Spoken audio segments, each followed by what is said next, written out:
What's up, everybody? Thanks for listening to Room for Growth. Today, Billy and I are going to talk a little bit about the upcoming year. Billy, it's like we're in the final stretch to Christmas. We're in the heart. It's hard to believe that it's actually here. It's true. I am leaving on a quick trip to Iceland tomorrow, Yes. and then I will be back, and it will be what my favorite work days of the year. This is terrible. My favorite work days of the year are the week before Christmas, the week between Christmas and New Year, because in client services, it is basically the few days of the year that really nobody needs down. anything. My team is sleeping, the company's sleeping, the clients are sleeping, everyone's sleeping. And you know what I'm doing, Billy? I'm also sleeping. Yeah, I was going to say I always take that week off because it's like one of the easiest weeks to truly unplug, and my kids are home from school, and it's just kind of like I love that. I think I love the week between Christmas and New Year's more than I love the Christmas events. And I'm excited for your Iceland trip. I've been to Iceland, and I can't imagine. I was not there during the holidays, but I have to think that the old town of Reykjavik is just holiday vibes to the extreme. So I'm excited to hear about that. Any Christmas traditions that you're excited about? Any traditions? Yeah. So in Iceland, one of the cool things I'm excited for is basically everybody I'm going with is gay. And so we're going to get a real view of Iceland as a really inclusive and accepting community generally for gay people. So I'm excited to experience it kind of through that lens a little bit. And then that week before Christmas and New Year, I love that you're like, I take it off, I sleep. I love to work that week because it's the week that like I'm a big New Year's resolutions, start the new year on a really clean slate. So I spend that week like finalizing strategic plan, deleting thousands of emails, and like redoing my calendar for the year. I'm excited for that. But then holiday traditions, that's a good question. I always watch It's a Wonderful Life on Christmas. I think it's one of my favorite movies of all time. I think it's one of the best movies of all time. So I love to watch it every year. I like to make biscuits and gravy. It's what my dad used to make when I was a kid. So I do biscuits and gravy. Ooh, I really like stockings. I don't have a family. I just have some dogs. So they get stockings. But someday, let me tell you, I'm going to be, I think, the hostess with the most because I love to buy gifts. I love to wrap them. Tons of decor in my house. What about you, Billy? What do you guys do? Well, I like to cook a lot when I have time, and so and that's not always time is not always a thing that's available. So during the holidays, I do a lot of cooking. So I'm currently working on prepping my Christmas Day meal. I'm going to do a New York strip roast. So I've got that. I've got pies ordered. I've got sourdough ordered. I just turn into just like the kitchen man during the holidays when I have a little extra time. So I'm excited about that. And then I'm prepping. You talk about the next looking into the next year, and we'll kind of transition here shortly to that. But I'm heading to CES right after we get back from the New Year's Eve. Our CEO Tobias is speaking as part of the Voice Summit at CES, and so I'm excited to kind of start the year out. It's tough to start the year out on the road, but no better place to go than the top technology conference. So excited to bring some of the things I see and learn back to the podcast here. And talking about technology, you and I were just playing around with some of the stuff that is like all abuzz in the technology industry around AI. So you recently jumped into, what's the app called again? Well, so Lensa. So we're going to just, join sort of what feels a little bit basic at this point because everybody's talking about these two things. Right. Lensa hit your Instagram this week. If you are not sure what I'm talking about, you absolutely are if you have an Instagram because everybody is posting their very beautiful avatars created by AI.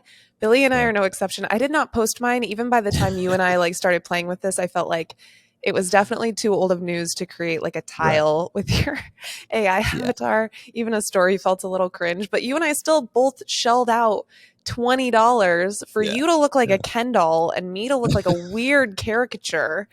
It's bizarre. Yeah. So Billy, talk about this experience. What do you have to do? And then what do you get? Well, the one I did Lensa, and then I did another website. And the website that I cannot remember the name. I'll have to find that. She created all these photos, and one of them was of me with a woman on a yacht. And I'm a married man, and it was it was extra just realistic. And so my daughter saw it and just, it was, I think the word they use is cringe. Everything's cringe right now. And so they just couldn't handle it. But it's really, it starts to create a lot of questions around. And so before we get too far down this road, we are at the very beginning of this, is what I try to keep reminding myself. So like what we're seeing is probably the worst that it will be. This is like the forefront of this stuff. So it's only going to get more accurate. And so that's the part that almost, I don't know, terrifies me in some way. You and I were talking, I was like, how will you be able to trust that an image is real when these things get even more, just dialed in? And so my brain is kind of swirling about this topic because it's just wild. Well, but here's what you do. I mean, so you download one of these apps or you start this process. You give them basically 20 photos of yourself. So then once you see the AI versions of you, it's really easy to liken them back to the photos that you submitted because you're probably in a similar angle or similar, sort of pose to what you give them, but it does definitely change your look. I have to emphasize that you have to pay for these things. Like, it is so hard to get people to spend money on an app if it's not for like food or clothing or a physical good. And yet this is clearly getting people to spend somewhere in the range of $8 to $20, like no problem. Yeah, number one app Billy is looking right now, I presume. And you give them some photos, they generate a bunch of AI back to you, and you can decide if you like it or not. Billy's looked great. I'm going to be the person to tell you that Billy looked like a model. He looked like a Ken doll.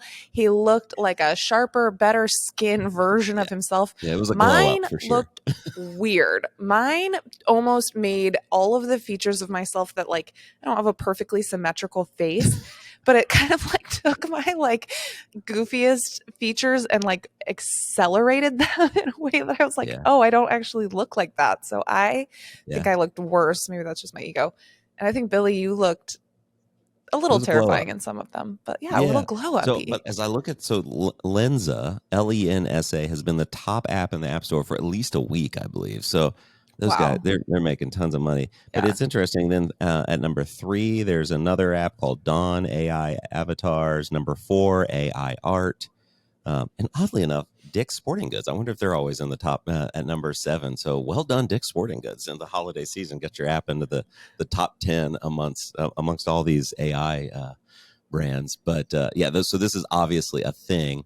It's also coupled at the same time Chat GPT, which is a more complicated version of this. That's maybe even harder to explain. Certainly, we need to bring on somebody that has better a better kind of way to describe this. But there's a Hard Fork episode. Hard Fork is a podcast by the New York Times. There's a Hard Fork episode that covers GPT chat this week and sort of where it comes from and what it could mean for the future that I think is good. Yeah.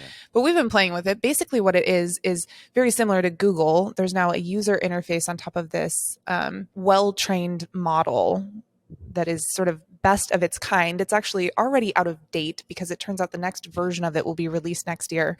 And reports of how good the next version of this is sort of like already terrifying people even among tech circles. But basically what you do is it's not like you can't ask it basic questions because it's predictive. It's trying to figure out what are you going to say next. So it's almost like if you start a song lyric, this wants to finish the song for you. So you can't ask it basic like yes, no questions. It's not really built that way. But if you ask it things like, write a podcast intro for Billy and Billie that talks about technology and is upbeat and a little silly, it will like return a script to you in moments.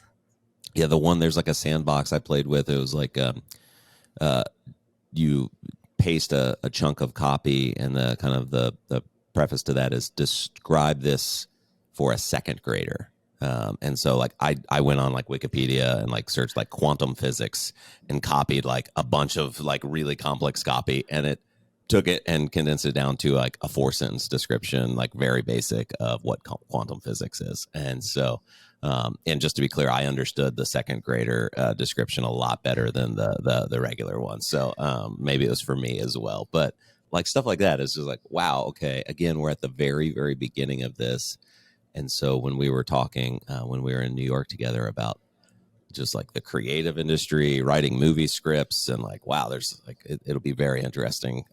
What a time this is going to be, Yeah, the totally. next 10 years. And there's also probably going to be 1,000 startups that kind of come out of this new Yeah. technology with new business ideas. So it's going to be, what an incredible time. And one of the things we wanted to talk today about is, I think we talked about the holidays. There's all this new tech hitting.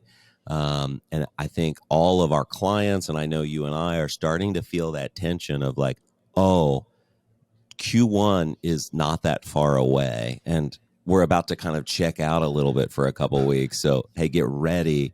We need to start hitting the ground running in Q1. And are we ready for that? So that's a big top of mind. I know for our clients and for us. Any thoughts on that? Yeah, so a few of the trends that we're seeing certainly among our clients, layoffs are pretty real, especially Yeah. in technology right now. Every day we're kind of learning of more and more people impacted by layoffs. So I think that will have a huge impact next year on how brands are spending money, what they're investing in marketing and in technology. Unlike COVID, when COVID hit, we saw similar trends where there were a lot of layoffs. But the other thing that we saw was a tremendous investment in technology Yeah. immediately because it was a necessity. So we With saw no lots, questions asked, too. Like, no sorry to questions cut you asked. off, but it was like, Yes. let's not worry about ROI. We just know that this is the thing we need to do. Yes. So, yeah. So this notion that so many brands modernized basically overnight their digital experience. I don't think that's going to be the case next year. I think the concern Right. that I have is that more brands are going to cut back on their investments in their technology and in their digital experience, except for brands that are ready. I think some of the biggest brands, you already hear them saying, we see that in light of a potential recession, as other brands pull back spending on their digital experience, it gives us a real chance to get ahead in market and ahead of our competitors, either because there will be more companies that can be acquired that are selling at a lower cost, or because we can really invest in our digital experience at a Right. time when other people are not, and we can get further ahead of our competition. So it'll be interesting to see who doubles down on digital Yeah. experience spending and marketing spend. One thing we know about recessions is they are actually the best time to invest in marketing and to amplify your Yeah. marketing spend. But I get the sense that off the back of COVID, that may be trickier for some brands. They may not be willing to do that, even though it is sort of best practice and convention. So I'm nervous and also Yeah. excited. I don't know if nervous is the right word because it doesn't tend to impact us as hard. We tend to do fairly like mission critical work and it's very technical in nature. So it doesn't Yeah. tend to impact us in the same way that it does other brands, but really interested to see what leaders are going to do and what kinds of decisions they're going to make about where to put their buck. Yeah. As you start the year, one of the things I'm thinking about, every room I'm in, the topic of ROI is kind of at the front. And that's always been kind of the case, but it's much more of a primary key issue at the moment. And so I think as you hit the ground running in January, if you haven't already taken the time, and maybe these couple weeks leading up to the quarter are a good time to like really do some North Star workshop work, even if it's just like on the back of a napkin, just so to make sure that as you start the year, you're anchored in, and really focused on ROI. So with our clients, I've just constantly heard it said different ways, but in its most simplest form, how are the activities that we're doing driving revenue?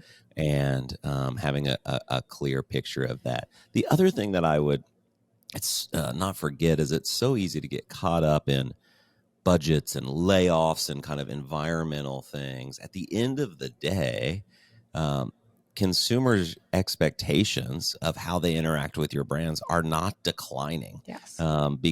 Because of layoffs or because of inflation or recession, it's only increasing in terms of what consumers expect when they interact with your brands digitally. And so the brands that have put in a lot of the heavy lifting work over the last couple of years, I think are going to be in a really good place to maintain satisfaction, or even, like you said, double down on that investment and kind of leapfrog the competition even more.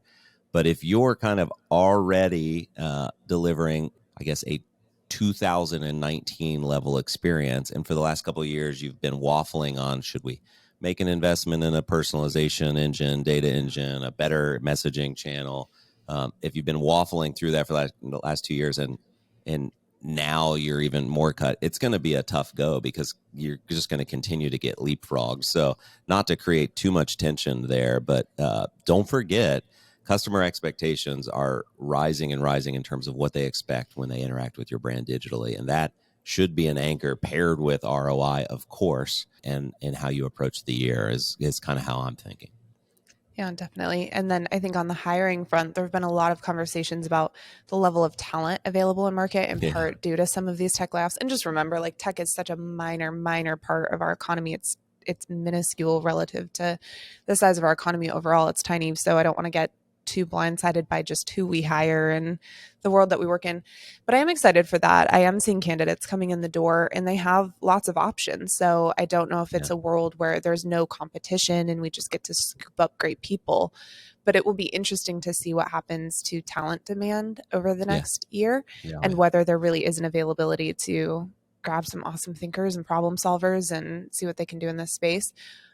Or if the labor market will continue to be really competitive as it has been for the last 3 or 4 years. Yeah, I know we're going to be hiring at Willow Tree, and I'm excited or hopeful that there is access to some incredible talent. That's maybe some really talented people that have had to deal with layoffs or whatever will come work for us, and we can expand and learn from new great folks. But before we part, Billy. It's been a lot of fun doing room for growth with you. I think we started this. I can't believe we've recorded I don't know, at this point, 20, 25, 26 episodes. And I know you're looking at Abby. And so when we set out to do this, we were really focused on creating cool content that's really focused on the growth marketing industry, clients that are dealing with CDP, CRM, messaging decisions and challenges. And we've had a lot of episodes that have really zoomed in on that. We've also talked about entrepreneurship, and we've had some really fun guests that talk about kind of some of the outside points of what we deal with every day. But either way, it's been really fun. We're planning on continuing to do this in 2023, and I'm excited to see what kind of cool guests we can bring on in the next year. Yeah, super agree, Billy. It has been so fun. Our guests have been super memorable. Everything from folks who are really talented just in leadership and how they've grown their company, their business, their brand, all the way to people who spoke really intelligently about personalization and the importance of it, to leadership, to technology platforms. So I'm excited to see what kind of guests we will have in the new year and how we keep exploring these topics and the interplay between them. It's been a fun And if you listen to the podcast, thanks so much for listening. And we know some of our colleagues at Willow Tree listen, but I get notes from folks all the time. If you are a listener and you have thoughts on different guests that we should bring in or topics that we should cover, hit us up on LinkedIn. We'd love to hear from you, but we appreciate you listening. And with that, we will see you back here in January.